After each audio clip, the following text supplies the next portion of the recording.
భవానీ గారు మన మధ్యలో లేరు, వారి కుటుంబీకులు. నేను చెప్పేది ఒకటే, భవానీ గారిని చూడాలి అంటే మేమైతే మనమందరం ఒక దినాన చూస్తాం. యేసు ప్రభు రెండవ రాకడలో ఆయన నమ్మిన వారందరూ మరలా తిరిగి లేపబడతారు. ఆయన పరలోక దూతలతో మధ్యాకాశంలోనికి వస్తాడు. అప్పుడు ప్రభువునందు మృతులైన వారందరూ తిరిగి లేస్తారు అని దేవుని వాక్యం సెలవిస్తుంది. ఆవిడ కూర్చునే మంచం, పండుకునే మంచం, తినే కంచం, పడుకునే స్థలం అన్ని ఖాళీగానే కనపడతాయి కొంతకాలం. ఆ ఖాళీని ఎవరు ఫిల్ చేయరు. నేను కానీ మీరు కానీ ఎన్ని మాటలు చెప్పినా అవి ఫిల్ అవ్వవు.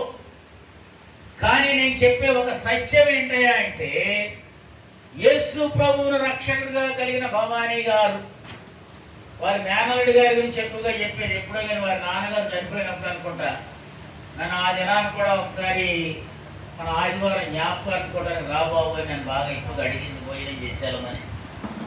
మా మేనల్లుడు ఏదో క్రీమ్ తెచ్చాడు బాబు అమెరికా నుంచి అని చెప్పి నాకు ఒక క్రీమ్ ఇచ్చింది. ఏ క్రీమ్ అంటే అది పెయిన్ రిలీఫ్. ఆ క్రీమ్ రాసుకుంటే ఒళ్ళు నొప్పులు, కాళ్ళ నొప్పులు బెడికి పోతాయి అని చెప్పి, అట్లా ఆవిడ దగ్గర ఉన్నవి ఇవ్వటంలో ఏమాత్రం సందేహించేది కాదు దైవజనం.